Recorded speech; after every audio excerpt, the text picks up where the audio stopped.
Begitu seseorang itu memakan buah huldi dan dia telan buah huldi itu, dia turun dari nur ke nar, dia turun dari alam tinggi ke alam rendah. Misalnya melakukan kejahatan, melanggar kemanusiaan, melakukan korupsi. Lihat auratnya terbuka, terbuka, terbuka. Dibuka sama media sosial semuanya. Dihabisi sama media sosial semuanya. Jatuh, gak ada harganya lagi. Makanya begitu auratnya sudah terbuka, ingin ditutupi lagi auratnya, aib-aibnya. Gimana caranya? Dia ngambil lagi daun-daun surga pelan-pelan untuk menutupi auratnya. Maka dia mencoba melakukan recovery ulang. Capek hidup kayak gitu. Coba lihat Bapak Ibu. Cuman senggol-senggolan di jalan. Kemudian bunuh orang. Belasan tahun tinggal di penjara. Diberitakan kemana-mana auratnya. Diberitakan kemana aib-aibnya. Disebarkan secara luas. Dan semua televisi, media sosial menyebarkannya. Disebut viral.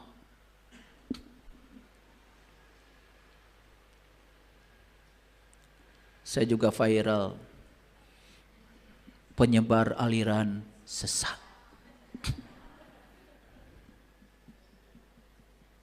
Saya tidak takut dan saya tidak malu. Karena saya tidak melakukan kejahatan. Saya bukan koruptor, saya bukan penjahat, saya tidak merugikan banyak orang. Dan justru lewat kajian-kajian ini, banyak orang-orang yang tersadarkan, tercerahkan, mereka yang mau. Saya tidak akan berhenti. Saya akan terus melakukan ini. Ini kebenaran. Sekarang saya tanya Bapak Ibu. Pahami percakapan Allah, Adam, malaikat dan iblis seperti cerita sastra. Percakapan seperti cerita sastra dalam sejarah. Dapat manfaat apa? Betul nggak?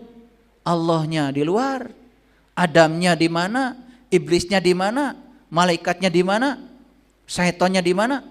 Padahal itu adalah kehidupan kita. Kita sedang dialog dengan diri kita setiap saat di ruang dan waktunya. Itu kontekstual, itu juga konseptual.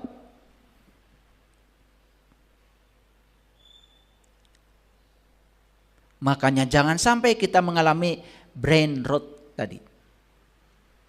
Brain rot.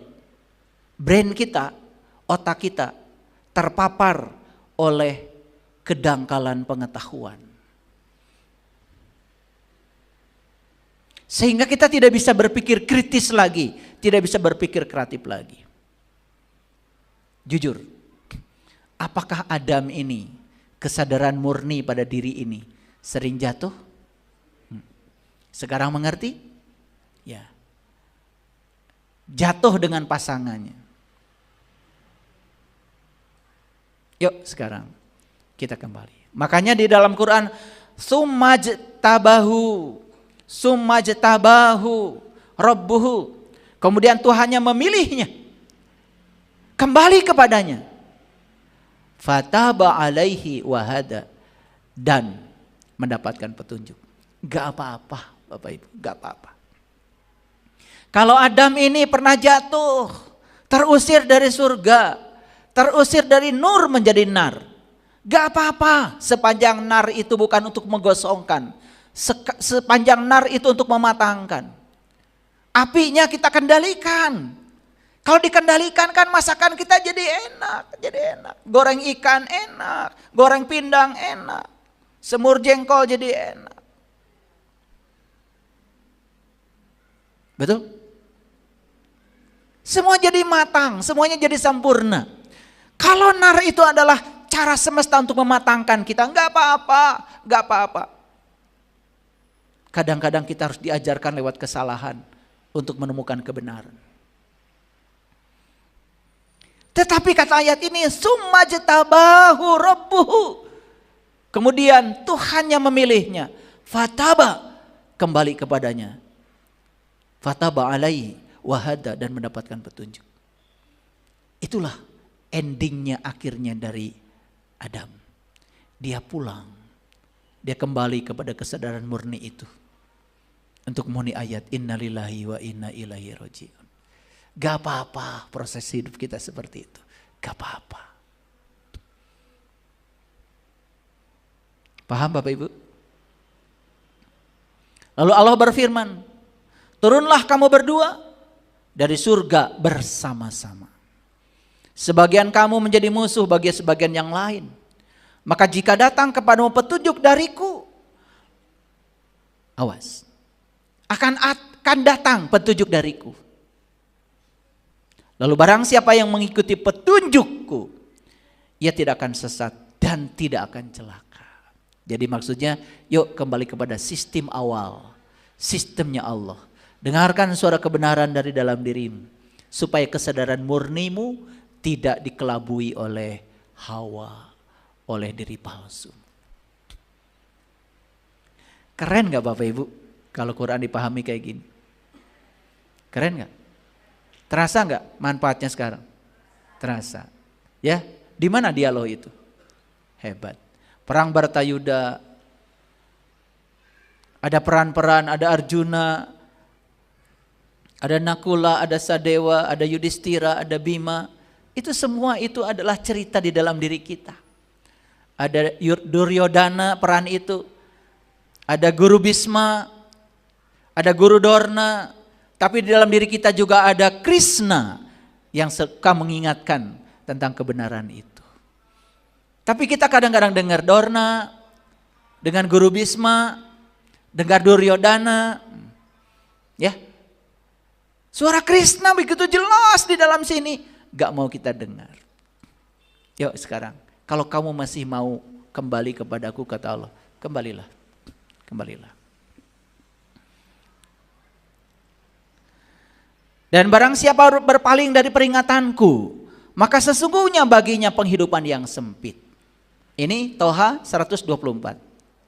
Ya, jadi ini berurutan ya Bapak Ibu tadi, surat Toha dari 115 terus, ya. Ini kita udah masuk di 124. Dan barang siapa berpaling dari peringatanku, maka sesungguhnya baginya penghidupan yang sempit. Dan kami akan menghimpunkannya pada hari kebangkitan dalam keadaan buta. Hidupnya sempit. Jadi sekarang mohon maaf. Kenapa ya hidup saya sempit? Pikiran sempit, pengetahuan sempit, ekonomi sempit, hubungan sosial sempit, pertemanan sempit. Siapa yang bikin kesempitan itu? Terlalu banyak makan buah khuldi.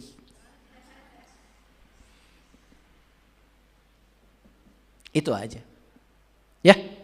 Oke. Nah, kita sekarang hidup di dunia dengan laju perubahan yang sangat cepat. Setuju? Barangkali Bapak Ibu baru saja beli HP baru, sudah ada generasi lebih baru lagi. Baru saja beli laptop baru, sudah ada generasi baru lagi. Itu dalam sisi perubahan teknologi. Apalagi perubahan dalam sisi kehidupan. Perubahan dalam cara berpikir, dalam budaya, dalam tradisi. Karena arus globalisasi tidak bisa dihentikan lagi. Laju perubahan tidak bisa kita kendalikan. Satu-satunya cara yang paling cerdas, yang paling jenius apa? Kita adaptif terhadap perubahan itu. Karena manusia yang akan hidup adalah mereka yang adaptif terhadap perubahan, bukan yang kuat. Yang jenius. Makanya jenius dari kata jin.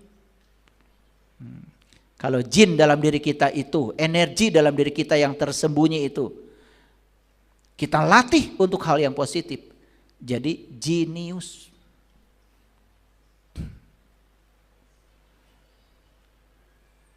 Ya.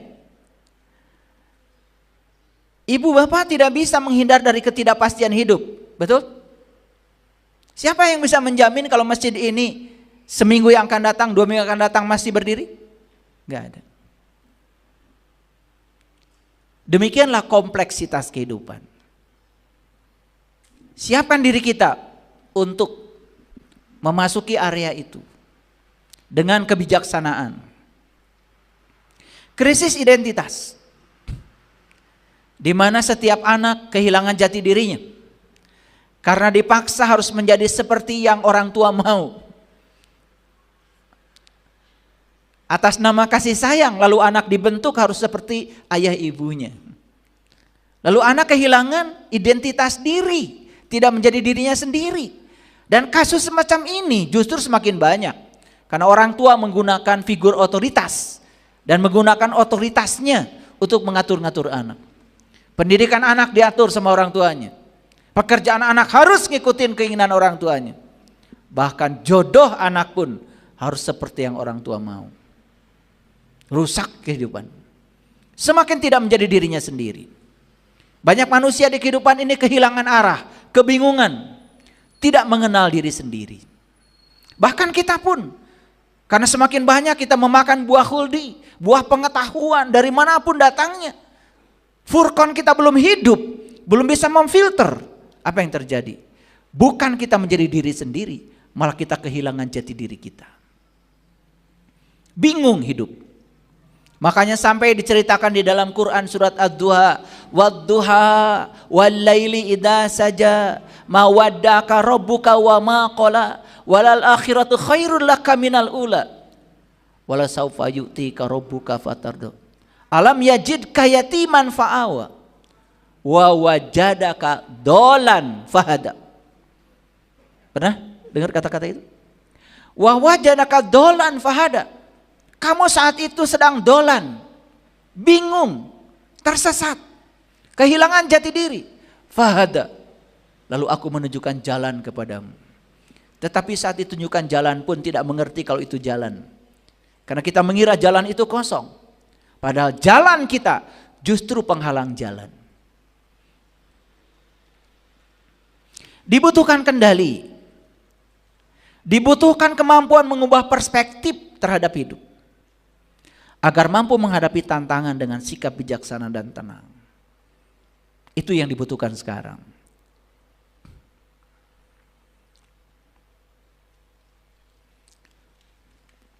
Dibutuhkan kemampuan untuk fokus pada hal-hal yang dapat dikendalikan. Ingat Bapak Ibu, jangan berfokus pada hal-hal yang tidak bisa dikendalikan. Fokus saja pada hal yang bisa dikendalikan. Yang bisa dikendalikan itu pikiran kita, perasaan kita, dan sikap kita. Orang di sekitar kita pun tidak bisa kita kendalikan. Begitu kita berfokus pada hal yang tidak bisa kita kendalikan, dan kita mencoba mengendalikan sesuatu yang jelas-jelas tidak bisa dikendalikan, siap-siap menderita.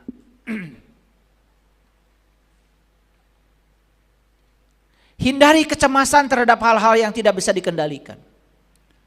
Maaf, cemas.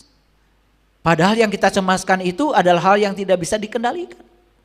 Itulah yang disebut dengan penderitaan yang ilusi. Fokus pada hal-hal yang dapat kita kontrol. Itulah fondasi ketenangan batin kita. Apa yang bisa kita kontrol? Sekali lagi, pikiran kita, perasaan kita, sikap kita. Fokus ke situ. Sadar bahwa respon terhadap peristiwa eksternal itu pilihan. Kita mau responnya seperti apa terhadap peristiwa di luar kita, reaksi kita mau seperti apa, itu pilihan Bapak Ibu, pilihan.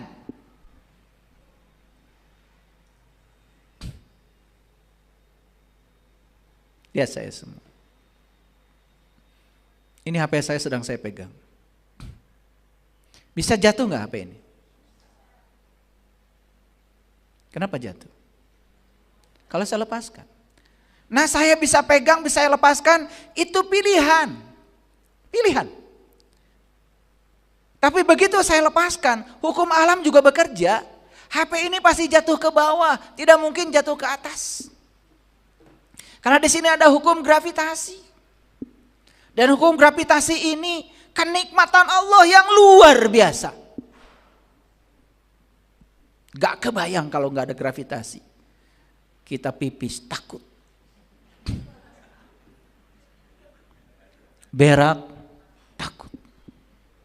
Minum kopi gak berhasil. Sampai orang di luar angkasa itu di daerah yang non gravitasi, untuk minum kopi aja harus menciptakan gelas anti gravitasi. Pasti mahal itu. Dan selama ini kita hidup di sini tenang-tenang aja karena kita tidak berpikir. Padahal bisa pipis cur ke bawah, pas ke toilet. Alhamdulillah, terima kasih gravitasi. Pernah begitu? Jauh-jauhan. Boro-boro nu kitu. Pipis aja tidak dirasakan. Coba sambil pipis tuh jangan sambil ngomong, rasakan. Terima kasih ginjal, terima kasih tubuh. Begitu cerdasnya kamu. Yang sudah tidak berguna lagi dalam tubuh dikeluarkan. Yang berguna diambil jadi aliran darahku. Terima kasih. Aku tidak punya kesanggupan untuk memilih. Dari air yang aku minum, mana untuk darahku, mana untuk otakku, mana untuk mataku, dan mana yang harus dikeluarkan lewat kemaluanku. Sadari coba. Kalau disadari, pipis aja bisa meditasi. Buang air besar aja bisa meditasi kalau disadari.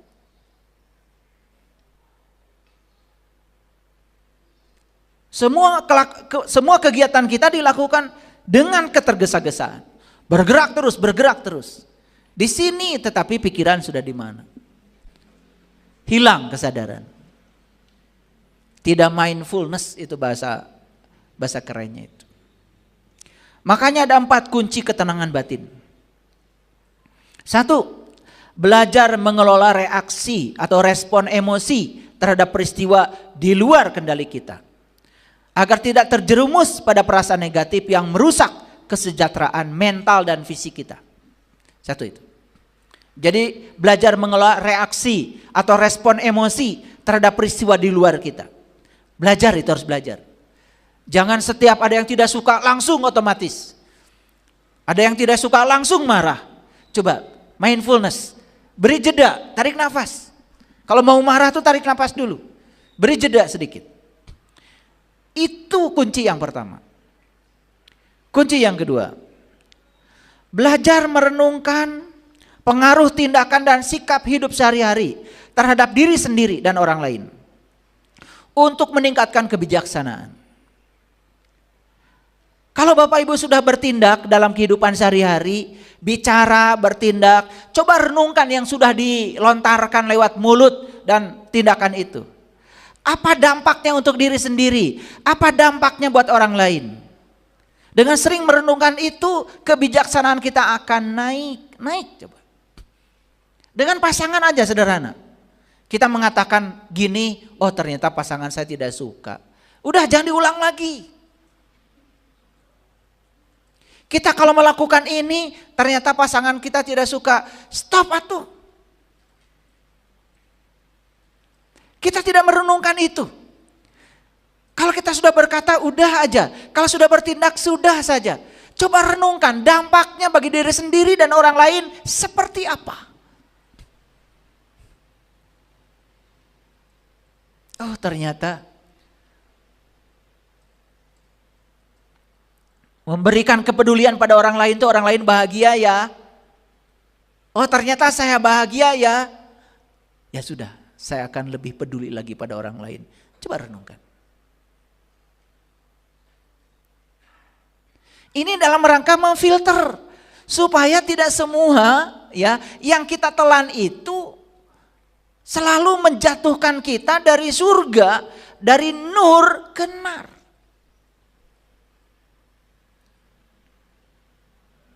Yang ketiga, menyadari secara terus-menerus perbedaan hal yang dalam kendali dan di luar kendali.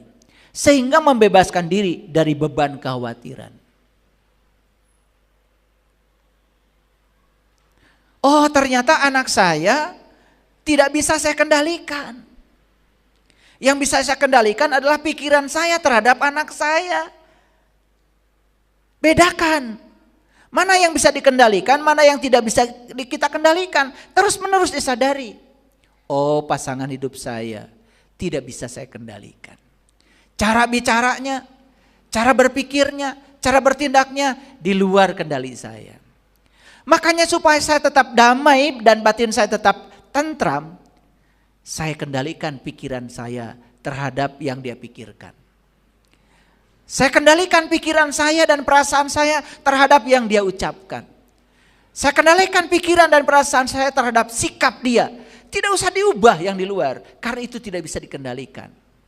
Coba kalau begitu, damai enggak batin kita? Yang keempat, belajar berempati pada aspek kemanusiaan yang lebih dalam, sehingga dapat mendukung dan memahami pengalaman orang lain. Belajar berempati pada aspek kemanusiaan. Belajar berempati kepada orang lain yang susah. Belajar berempati. Karena itu akan membuat kita bisa memahami pengalaman orang lain. Kalau ini yang 4 ini kita lakukan terus menerus, ini adalah kunci, 4 kunci bagi saya untuk mencapai ketenangan batin. Dan kita sadar bahwa sumber penderitaan kita bukan dari luar. Sumber penderitaan kita dari